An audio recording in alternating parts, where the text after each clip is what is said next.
Oh, this one is a controversial topic. You can choose not to answer or cut this out if you don't want to answer. Sure. Was about to text the seller on Carousell, by then he had deleted it. Was this on Carousell? Yeah, this was on Carousell. Are you okay to answer this? Yeah, sure. Okay. So I mentioned to you that I wanted to, I was going to sell it. Yeah. But I decided not to.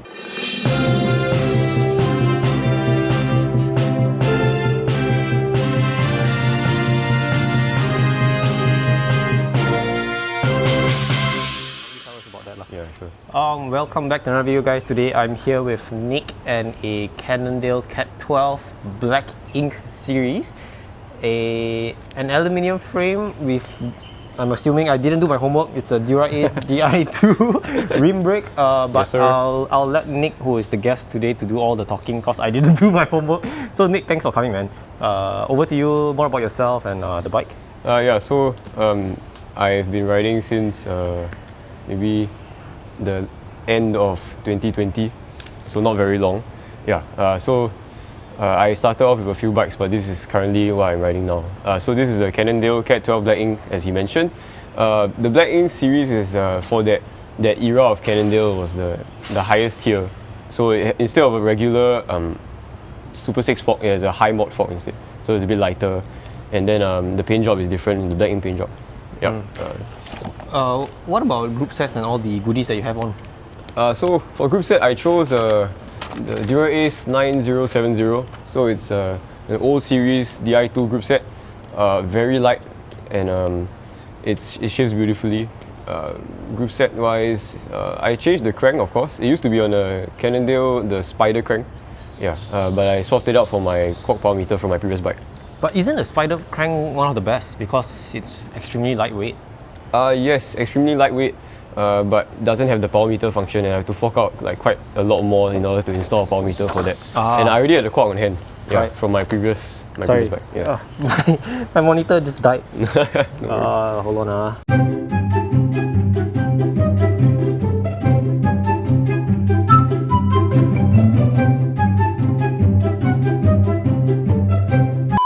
Sorry, we had a technical issue with my monitor. So sorry, you were talking about group set. Okay. So I swapped out the SI hologram, SISL2 hologram crank for the quad crank.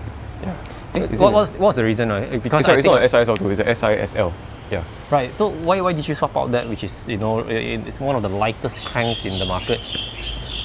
Because I think, like, as much as weight is important for this bike, practicality, like I like having the power meter, the numbers there to sort of pace myself on long rides. And I already had this power meter prior to this bike. Okay. So I was using a CAAD 10 before this, so I just popped it back. Right. I swapped it over, Speaking of weight, what is the weight? Looks like a very light bike. It was, so with my lousy measuring scale at home, is around 6.8 to 6.9. I hope to find out the truth today. So are you a climber, judging from this bike? So I enjoy climbing a lot. I used to do, I do Mount Faber like nothing, like last time when I had the time.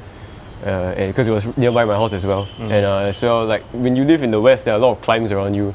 The entire southern Regis side, there's the Lawrence SY. You go further west, there's NTU Hill, there's NUS, you can loop. So there's a lot of opportunities for climbing, so that's why I built the bike as is.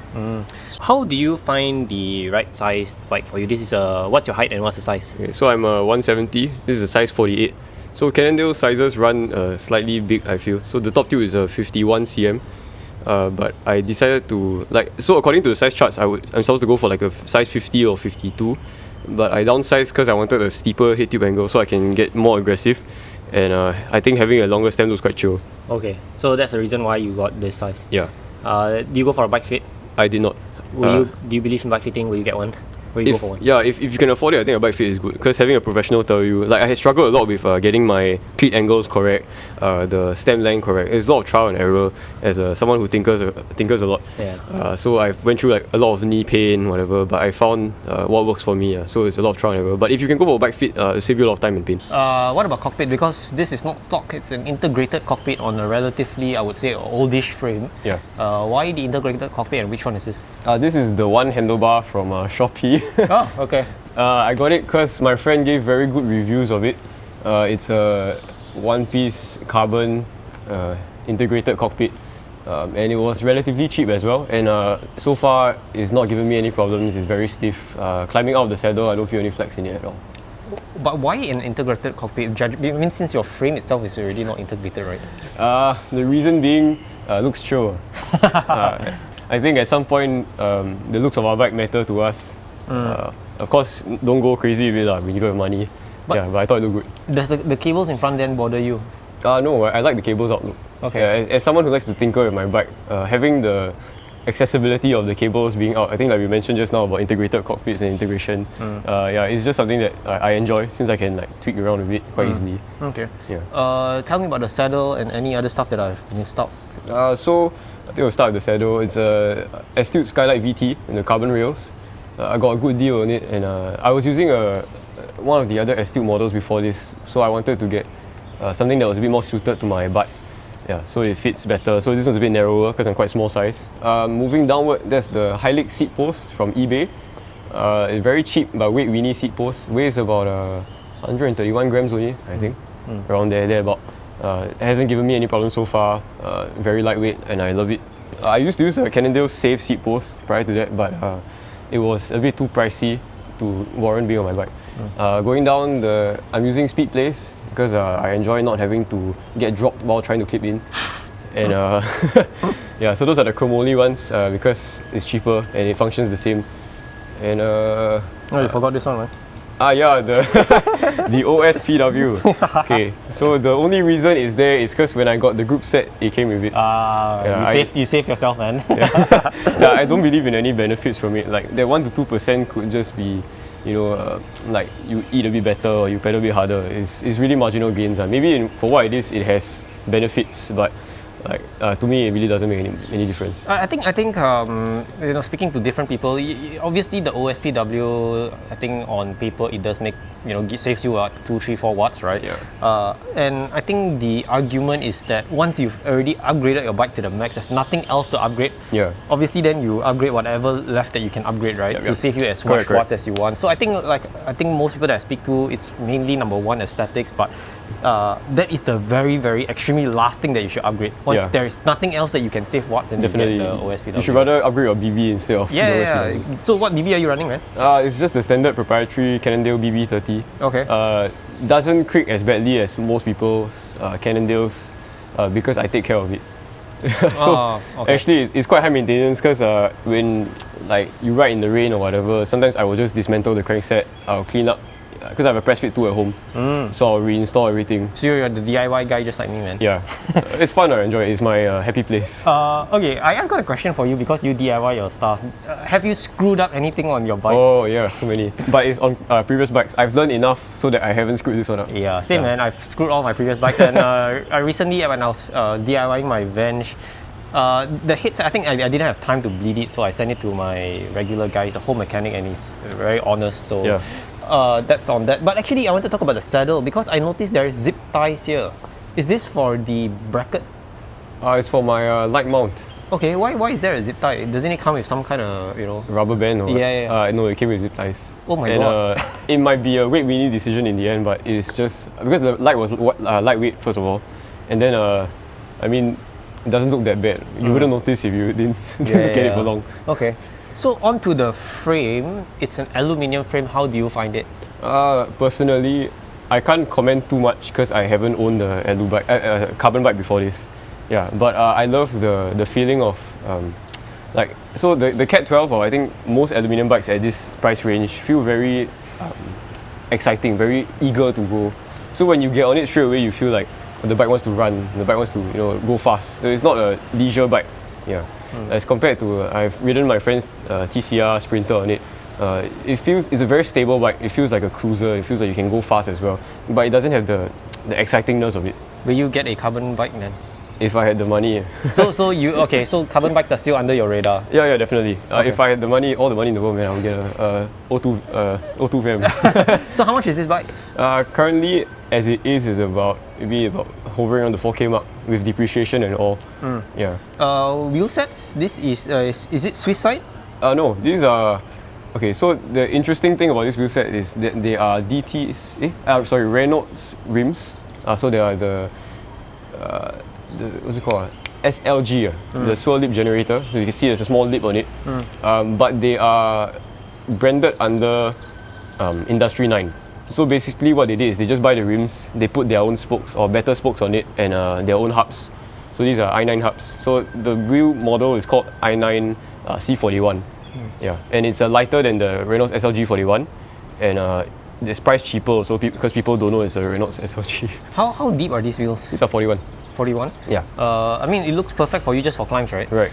I mean, I know this bike is made for climbing, but how is it on the flats? It rides very well on the flats also. I don't have any issues holding speed up. I'm sure if I was riding a Venge like you, it would be much easier, but I really got no complaints on the flat. It accelerates fast, it holds its speed well. Okay. I can keep up with my friends riding bikes that are like, double the price of this. Rim brakes, what is your take on this? It is extremely easy to service yourself, so I don't have to do any bleeding or whatever. You can change pads on your own, you can do your own maintenance, you can center it. I mean, as a tinkerer, I really like the accessibility of rim brakes. And stopping power wise, as long as you have good pads and good rims and you're not ballsy enough to ride in the rain, I think it's fine. But you do a lot of hills, don't you find that an issue coming downhill not having that stopping power? I would say I still have the stopping power. If I'm comfortable going down Mount Faber at like decent speeds, right? I'm sure it's not an issue. Okay. Yeah. What are the dislikes of the bike? Dislikes is harsh. Yeah. So I think you've interviewed a few Ale Sprint people. It's a very stiff bike. This is not as stiff as it, but like it's still not very compliant because it's aluminium, right? So for what they've done, they have very thin seat stays. They call it their safe technology, as well as the Delta seat tube at the bottom next to the BB. So these things help cushion it a bit, but it's still not to the point where you feel very plush. So especially when I'm rolling down, lamppost one is horrible, right? The roads. It gets very fatiguing very fast. Yeah. Anything else, or that's the only dislike? Any other interesting bits? So I bought the bike with Ortegra 6800. It came with Mavic Axioms on it. So nothing except the frame as of now is stock with it. Okay. So I basically bought the bike, I sold everything else off, I got a good deal on the Dura Ace group set, and I built it up myself with the parts I had around. Wow, nice.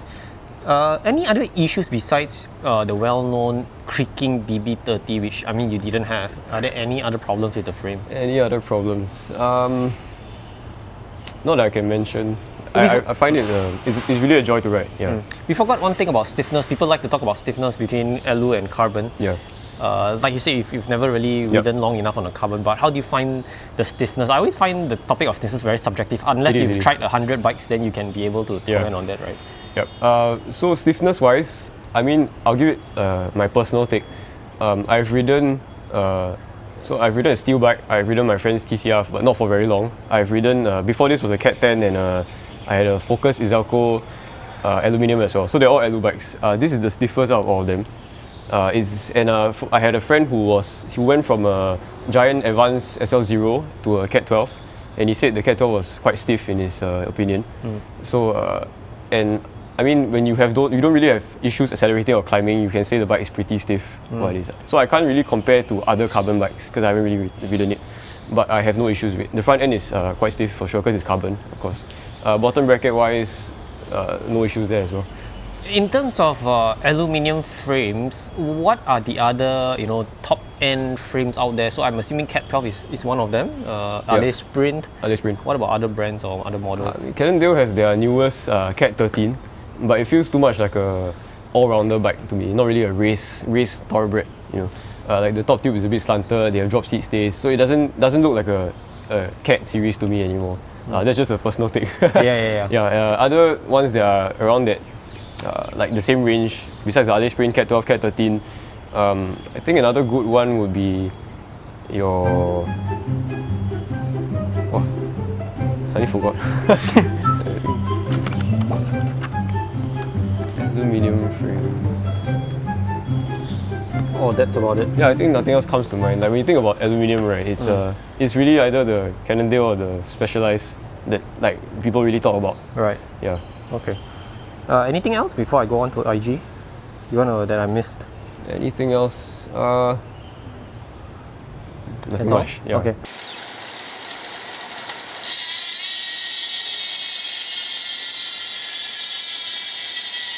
So now we will move on to the Instagram Q&A. If you guys want to ask your questions, you can follow me on Instagram and you'll get a chance to submit your questions via my IG stories. Nick, are you ready? Couple of questions. 1 minute timer, is it? Yeah. You've been watching my video, so the first question, how do you like the Astute saddle? Oh, I love it. It's not too hard, so it's a bit of cushioning, and it shapes. It fits me. It's a very personal thing. Saddles are very personal, so for me it works, and I love it. What about short nose saddle? Have you ever considered short nose saddles? I have, but because I've always been using long nose saddles, I just got used to it. So because as you can see, there's quite a decent drop from my seat to my handlebars. So I was considering a short nose, but I haven't had any issues of pain or whatever. So I'm just sticking to it. What are your thoughts, if any, about the CAAD 12 versus the Super 6 Evo? Isn't the Super 6 Evo a carbon frame? Carbon bike, yeah, but the geometry is the same. Oh, so I think I mentioned if I were to upgrade, when we were talking before that, I would upgrade to a Super 6 Evo. It's because of the geometry is the same, so I don't have to change much. I know what fits. Yeah. So if I were to comment on it, the Super 6 Evo is a carbon bike, and it's a road bike. It's lightweight, and I'm sure it's a very well riding bike. But for the Alu bike enthusiasts, the CAAD 12 is where you should go. Right. Yeah. Okay. Next question is on the saddle. Does the rate make the saddle steal all the attention? Is this intentional? No, it's not, but it does. So as you can see, it's a black ink. It's all black except for the logos. The saddle does stand out. So my girlfriend says it's a safety thing. So it's high visibility. High visibility. But I would have gotten the black if I could. But okay. it's the only thing that I found on sale. Right, okay. Ooh, looks dope. What is your fastest sprinting speed on flats? I'm not a very powerful sprinter. I'm quite a small size guy. I've hit like maybe 52. Yeah. Okay. Not very. TMCR? Not very no, just down the side of my house there. Downhill? No. Uphill? Flat. Okay. Yeah. Next question is, how are the Reynolds Assaults, these wheel sets? Heard they are not the greatest, but would like to hear from your point of view. Okay, so I've had a Wheel Angel set before this. I can say for sure the Wheel Angels are stiffer. But in terms of how they ride, I think these hold speed decently well, and they don't get affected by crosswinds much. And because these aren't your usual Reynolds SLG wheels, because they have different spokes and they have different hubs, so it feels stiffer than the regular Reynolds SLG. Okay. Yep. Oh, this one is a controversial topic. You can choose not to answer or cut this out if you don't want to answer. Sure. Was about to text the seller on Carousell, by then he had deleted it. Was this on Carousell? Yeah, this was on Carousell. Are you okay to answer this? Yeah, sure. Okay. So I mentioned to you that I was going to sell it. Yeah. But I decided not to. So this bike, because I built it up, is really my baby. And I was considering selling it because I wanted to downgrade. Because, I mean, I felt like having $4,000 sitting there and I don't ride as much as I do now last time doesn't really justify having it there. Yeah. So I wanted to sell it, but I couldn't go along with it. After a while, the more I looked at it, the more I remember why I built it in the first place. And you know, when you have something you really like, you just keep it. Yeah, like, I mean, not for the students there, but money can always earn back one. Right? Yeah. Actually, I have to 100% agree with you because my bike is on Carousell. But then after posting it for a while, and I was like you, same reason, I wanted to downgrade because I didn't have much time. And then when I was thinking about how I wanted to build my bike, the new bike, I found that the components are a bit hard to find, just like a 165mm crank because I run very short cranks, and like you said, you've already built it up to how you like it, right? And then having the hassle to rebuild it again is going to be a problem. So you've deleted the posting then? Deleted, haven't put it back on. Okay. Yeah. Next question is, when are you adding Lorong Sesuai to your list of KOM achievements now that your bike is sub 6.8 kilos? It's not sub 6.8 kilos, I know who this is from. Lorong Sesuai is highly contested by a lot of other very strong riders from Cycle Training CC, Mavericks, you know, they all like to chong for KOMs. I'm nowhere near the standard to chase that. How does one get a KOM? Do you train hard for it? What's the secret? So I'm going to take more than 1 minute.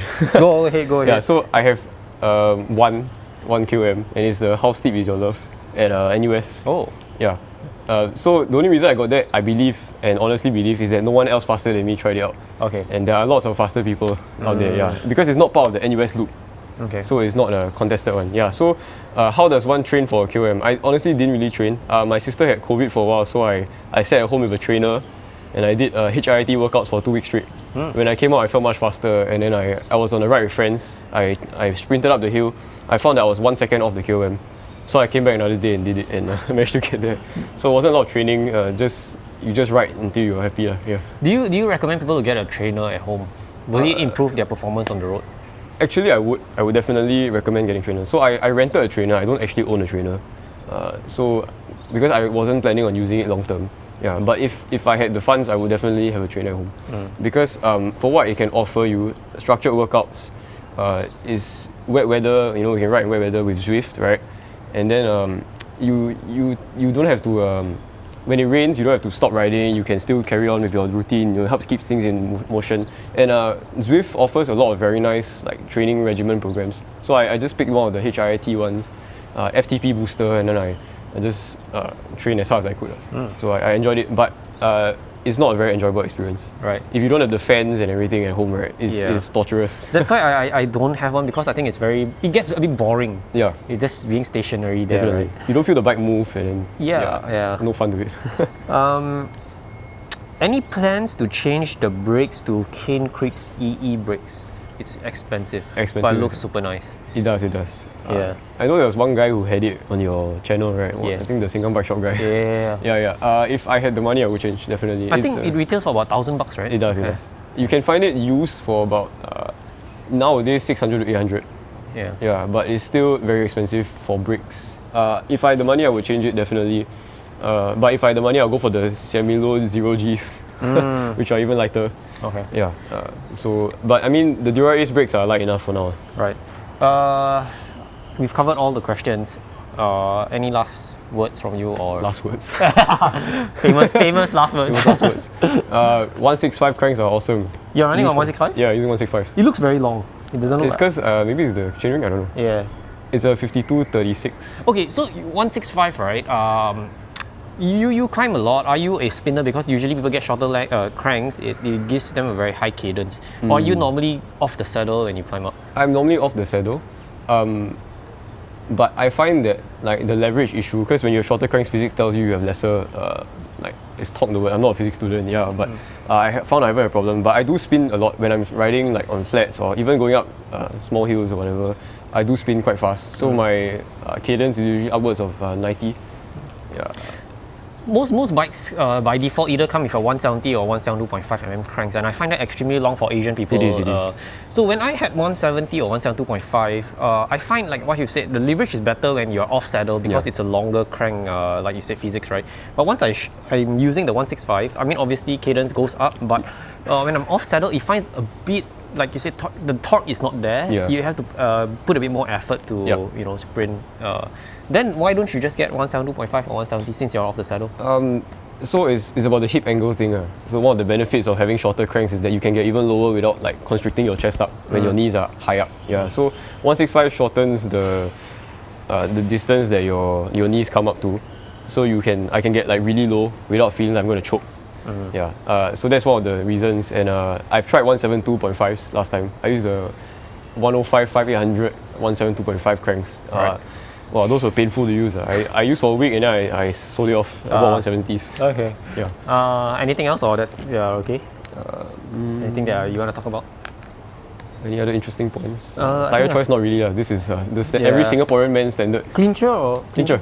Okay, so let's talk about clincher. GP5000 clinchers, why not tubeless? Why not tubeless? Because I already bought clinchers. What do you think about tubeless? Will you get one? I would if my wheelset was compatible. I think these are tubeless ready, but I would rather get something that's a bit more suited for tubeless, meaning wider rim width, so I can get the full benefit of it. How high do you pump your tire pressures? I run at 80, I'm not very heavy. 80 on clinchers, don't you think that's a bit too low?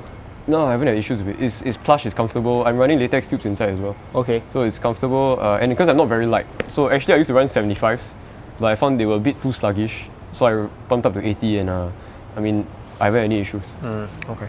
That is the end of the interview. Thank you, Nick, for coming out under this hot sun. If you guys enjoyed this episode, consider subscribing, and videos. These videos are available for replay on Spotify, and follow me on Discord, TikTok, Instagram, and all those goodies. And I'll see you guys in the next video. You missed one question. Am I subscribed? Oh, yeah, actually I scrapped that, but you subscribed. Yeah, I subscribed. Thank you, man. Thank you. Yeah, so that's the end, and I'll see you guys in the next video. Bye-bye. Bye-bye.